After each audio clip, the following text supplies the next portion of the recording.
I'm Phil Bolton with the Global Atlanta News Service, and I'm here today with Ambassador Michael Wilson, who has a week and a half left in his tenure in Washington.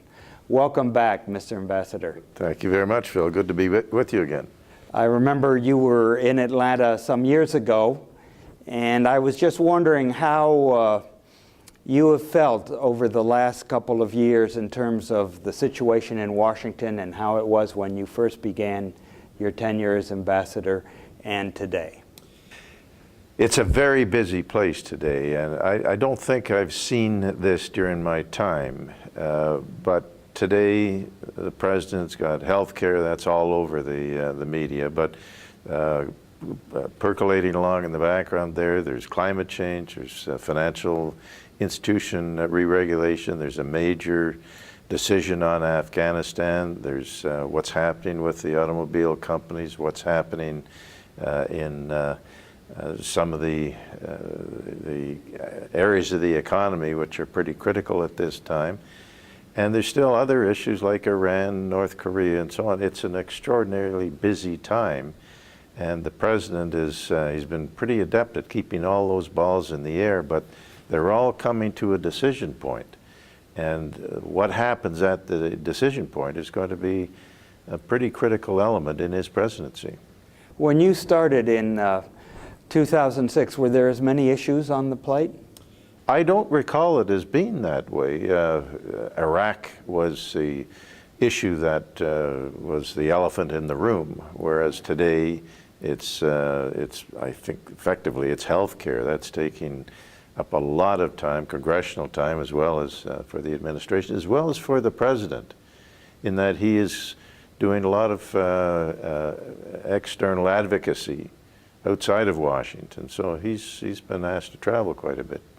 You were pleased by Canada's economic situation at the beginning of your term as ambassador, and you'd been responsible for some of the policies that put Canada on a sure economic footing.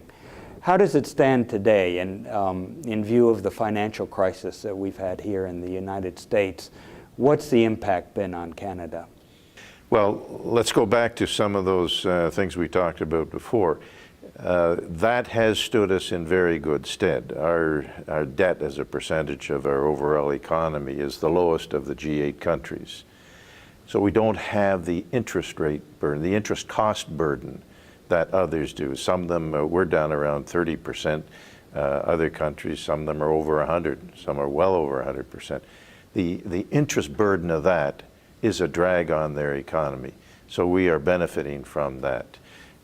We are benefiting from a sound regulatory framework for our banks and insurance companies.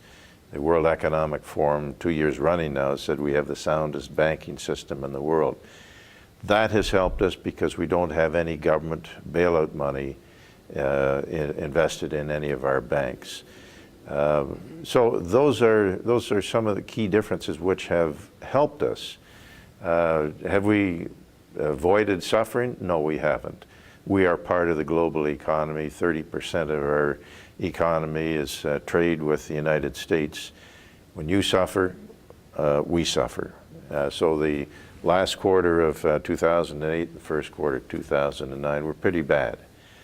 But we're starting to, as you are, starting to see signs that we're coming out of this, and that's an encouragement. But we were slower getting into it. We were creating jobs in 2008, right up till the end of the year, and then things hit pretty hard, and it's been tough. You were involved in the creation of NAFTA. Right. And you've seen the fruits of NAFTA. You've also seen the composition of trade change between Canada and the United States. I was surprised to learn that more than 70% of Canada's exports go to the United States. How is that trade changed? What is the nature of trade now between Canada and the United States as opposed to when NAFTA first went into effect?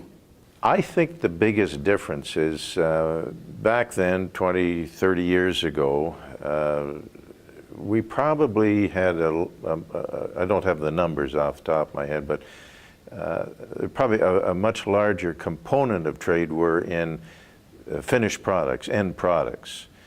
What has happened between now and then, between our two countries, but it's something that's happening in other parts of the world as well.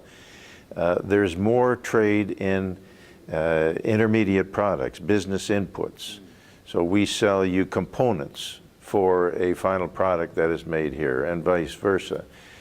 So we're part of the same supply chain. And the significant point of that is when we have a Buy American policy that you are following with the stimulus legislation, that makes it more difficult for us to feed into that supply chain. You are dealing with us on that supply chain because we are providing something you can't get from other suppliers. When you interrupt that supply chain, you're cutting off your final product producers in the United States from access to that product, which has helped them be more competitive. And this is a point that people don't realize. They think they're putting the barriers up with a Buy American on the final products. It's not. It used to be, but it's much more so. You're putting the barriers up on the inputs, and that is hurting you probably as much as it's hurting us. How concerned are you by the current mood in Congress on this issue? I am concerned. This is something that we see periodically in this country. You're a very self-contained economy, in that you don't need other countries to get by. You need other countries to improve your competitiveness. But people say, well, we don't need to buy that thing from Canada. We can buy that in the United States as well. Might cost us more, we can buy it more. So we are concerned about that. And what it does is it affects trade, it affects protectionism instincts at the border. So it cuts down that integrated nature between our two countries, and as I say, that hurts you as well as it hurts us. Do you see a real shift in mood from the excitement of the early 90s and NAFTA? Or do you think that the people that have been involved in this know that trade is always a negotiated matter, and that the vision of unitary markets is really kind of a grandiose vision that won't ever come into full play? I think that there is a growing realization that we're all part of a global marketplace. You buy things from many, many countries. We are your largest single source of imports, but we are also your largest foreign market. I remind people that we buy almost 4 times as much of your products as China does of your products. We buy something like 260 billion, they buy something like 70 billion. So we're part of that global marketplace, and that marketplace includes a lot of countries. And I think that people in both of our countries, probably more so in Canada than the United States, realize that we have to compete in a global marketplace. But when we do, we help each other. We help ourselves.